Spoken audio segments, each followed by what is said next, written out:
ആമേൻ, ആമേൻ.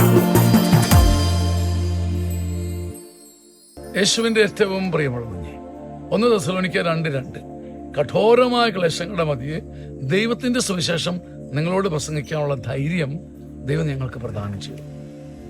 ഞങ്ങള് സപ്രപഞ്ചത്തിൽ ഇരുന്നല്ല പ്രസംഗിച്ചത്, പുഷ്പതൽപ്പത്തിൽ കിടന്നല്ല പ്രസംഗിച്ചത്, ഞങ്ങള് സുവർണരഥത്തിൽ സഞ്ചരിച്ചല്ല പ്രസംഗിച്ചത്. കഠോരമായ, സഹിക്കാൻ പറ്റാത്ത, നെഞ്ചു പൊട്ടുന്ന ക്ലേശങ്ങളുടെ മധ്യത്തിലാണ് സുവിശേഷം പറഞ്ഞത്. പക്ഷെ അവിടെ സുവിശേഷം പറയാൻ ഞങ്ങൾക്ക് പറ്റി.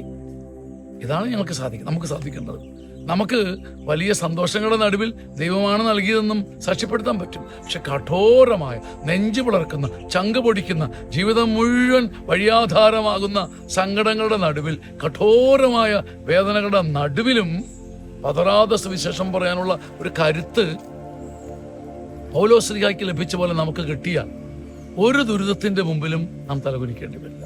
കഠോരമായ ദുഃഖങ്ങൾ കൊണ്ട് തകരുമ്പം നിങ്ങൾ ദൈവത്തിന്റെ സുവിശേഷം പറയണം. യേശു വലിയവനെന്ന് പറയണം. കർത്താവിന്റെ സുവിശേഷം കഠോരമായ ദുഃഖങ്ങളുടെ നടുവിൽ പറഞ്ഞാൽ ഈ ദുഃഖങ്ങളുണ്ടല്ലോ, ഈ വവ്വാലൊക്കെ ഇരിക്കുന്ന മരത്തിലേക്ക് കല്ലെറിയുമ്പോൾ പറന്നു പോകുന്ന പോലെ സങ്കടഭാരങ്ങൾ പറന്ന് അകന്നു പോകും. അത് കാണാനുള്ള ഭാഗ്യം ലഭിക്കട്ടെ. ഈ വചനം നിങ്ങളെ മുദ്രപ്പെടുത്തട്ടെ. യേശുവിന്റെ നാമത്തിൽ ആമേൻ, ആമേൻ, ആമേൻ.